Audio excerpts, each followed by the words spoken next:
और बढ़ते आगे, भोपाल से खबर है जहां सीएम मोहन यादव के निर्देश के बाद एक्शन तेज हो गया और आज से प्रदेश के नगरीय क्षेत्रों में विशेष जांच अभियान चलेगा। खुले में मांस और मछली बेचने वालों पर कार्रवाई होगी, अतिक्रमण भी हटाया जाएगा। नगर निगम का अमला ये अतिक्रमण हटाएगा। खुले में मांस मछली बेचने पर रोक लगाई गई है। तो मोहन यादव ने बड़ा फैसला लिया था और इसके बाद लगातार अब एक्शन देखने को मिल रहा है और एक्शन तेज भी हो गया है नगर प्रशासन की ओर से। आज से प्रदेश के नगरीय क्षेत्रों में विशेष अभियान चलेगा, जांच अभियान चलेगा और खुले में मांस और मछली बेचने वालों पर इसी अभियान के तहत कार्रवाई भी की जाएगी। अतिक्रमण भी हटाया जाएगा। नगर निगम का अमला इस अतिक्रमण को हटाएगा। इसी के साथ खुले में मांस मछली बेचने पर रोक जिस तरह से कैबिनेट की बैठक में लगाई थी और पहला फैसला जो मध्य प्रदेश में मुख्यमंत्री का पदभार ग्रहण करने के बाद मोहन यादव ने लिया, उस पर अब मध्य प्रदेश में एक्शन देखने को मिल रहा है।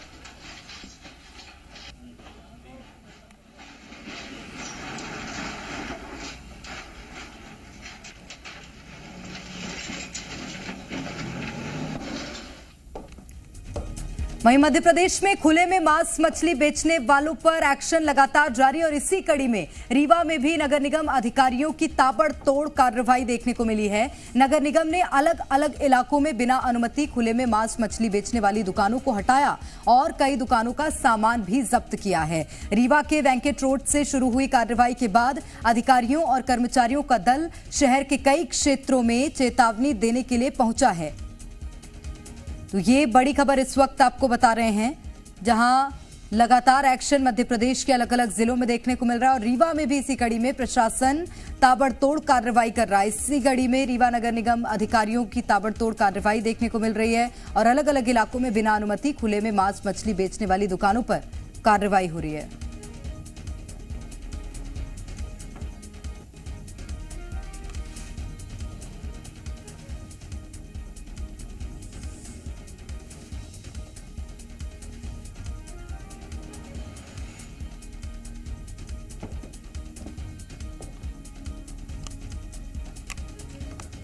तो ये कार्रवाई लगातार मध्य प्रदेश के अलग अलग जिलों में देखने को मिल रही है और सीएम मोहन यादव ने जो आदेश दिए थे उसके तहत लगातार नगर निगम ये कार्रवाई कर रहा है। ज्यादा जानकारी लेंगे भोपाल से आकाश द्विवेदी हमारे संवाददाता हमारे साथ हैं, उज्जैन से राहुल राठौर हैं, रीवा से अजय मिश्रा हमारे साथ जुड़े हुए हैं। सबसे पहले आकाश, भोपाल का रुख करूंगी और आपसे जानना चाहूंगी भोपाल में किस तरह से कार्रवाई हो रही है।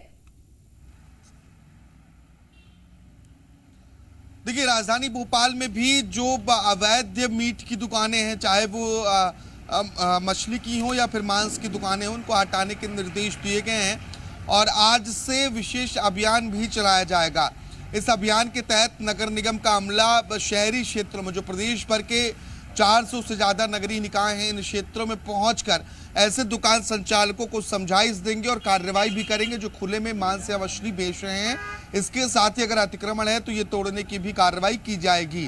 अधिकतर जगहों पर जो खुले में दुकानें हैं उन्हें हटाने की जो कोशिशें हैं वो शुरू हो चुकी हैं और उन्हें एक नियत स्थान पर ही दुकान चलाने की समझाइश दी जा रही है जहां पर इस तरीके की प्रॉपर मार्केट हो और इनके पास बाकायदा लाइसेंस होना भी जरूरी है। दरअसल मोहन कैबिनेट की बैठक ने पहली कैबिनेट में ही ये निर्णय लिया कि मध्य प्रदेश में जितनी भी खुले में बिकने वाली मांस की दुकानें हैं उन्हें खुले में ना रखा जाए या खुले में जो मांस बेचते हैं उन दुकानों को बंद कराया जाए और इस पर अब अलग अलग जिलों में अमल शुरू हो गया है। जिला प्रशासन ने कार्रवाइयां करना भी शुरू कर दी हैं। राजधानी भोपाल में भी यही तस्वीरें हैं।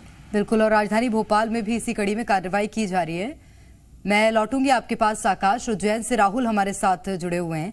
राहुल, उज्जैन में भी कुछ इसी तरह की तस्वीरें बीते दिन से निकलकर सामने आ रही हैं। ताबड़तोड़ एक्शन नगर अमला लेता हुआ नजर आ रहा है, बताइएगा। कल से ही जारी है। बिल्कुल प्रेरणा, देखिए ताबड़तोड़ एक्शन कल से ही जारी है। मुख्यमंत्री का और मुख्यमंत्री ने जैसे ही आदेश जारी किए तो पुलिस और प्रशासनिक अमला जो है वो अलर्ट मोड में आ गया। लेकिन तमाम जो बैठकें हैं वो होने लगी और पुलिस कर्मियों को निर्देश दिए गए तमाम थाना क्षेत्रों को कि छोटी से छोटी घटना को भी आपको अब लेना है। तो देखिए, जैसे ही सीएम ने आदेश जारी, मांस मटन की जो दुकानें हैं अवैध रूप से संचालित होने वाली उनको प्रतिबंधित किया जाए। तमाम जो दुकानें हैं उनको कल 3 क्षेत्रों में चिन्हित किया गया, नागझीरी मार्ग में चिन्हित किया गया, मार्ग पर चिन्हित किया गया, शास्त्री मैदान के आसपास चिन्हित किया गया। देखिए 3 बजे से पहले, दोपहर 3 बजे से पहले उन तमाम क्षेत्रों में मुनादी की गई और उन व्यापारियों को कहा गया कि आप अपनी दुकानें हटा ले वरना कार्रवाई की जाएगी। देखिए जिसने शास्त्री मैदान और बक्सी मार्ग की साइड जिसने हटा ली थी उन पर तो कार्रवाई नहीं हुई, लेकिन नागझिरी मार्ग में कई ऐसी दुकानें थी जिन्होंने नहीं हटाई, तो करीब 10 से अधिक दुकानों को कल ध्वस्त किया गया और ये स्पष्ट संदेश दिया गया कि अब जो है बिल्कुल भी जो है सुनवाई नहीं की जाएगी और अवैध को अवैध निश्चित रूप से अब किसी तरह की टाल मटोली नहीं चलेगी और अवैध चीजों को तुरंत हटाया जाएगा, ये देखने को मिला है। राहुल, मैं लौटूंगी आपके पास। अजय हमारे साथ रीवा से हमारे संवाददाता बने हुए हैं। अजय, सीएम के आदेश का प्रभाव रीवा में भी पड़ा है, तस्वीरें क्या हैं और किस तरह से कार्रवाई हो रही है वहां पर? देखिए, शपथ ग्रहण के बाद पहला आदेश है जिसे अधिकारी बेहद गंभीरता से अमल कर रहे हैं और अमल करे भी क्यों ना। शपथ ग्रहण करते ही पहला फैसला जो लिया गया वो जनहित में लिया गया। वजह ये है कि जो खुलेआम अवैध तरीके से दुकानें रोड के किनारे मछली मांस की संचालित हो रही थी, वो कहीं ना कहीं लोगों को राहत दे रही थी, क्योंकि आस्था से जुड़ा एक मसला था। लोग जब उस सड़क से गुजरते थे तो मांस और मछलियां बिकती थी, कहीं न कहीं लोग भी इसका विरोध करते थे। और जैसे ही ये आदेश जारी हुआ तो निगम और जो संयुक्त अमला है वो एक्शन में आया है और चिन्हित करके अब कार्रवाई कर रहा है और सख्त आदेश भी है कि अगर अवैध तरीके से मांस मछली बिकेगी तो कड़ी कार्रवाई की जाएगी। तो साफ तौर पर यह चेतावनी दी है निगम अमले ने कि जहां पर भी इस चीज के लिए जगह निर्धारित की गई है वहां आप संचालित करें, प्रशासन आपका सहयोग करेगा। लेकिन आप अगर अवैध तरीके से कहीं भी रख के अपने मनमाने ढंग से बेचते हैं तो और सबसे बड़ी बात यही कि जैसे ही आदेश आया एक्शन अलग अलग जिलों में देखने को मिलने लगा है। बहुत शुक्रिया आप तीनों का तमाम जानकारी के लिए।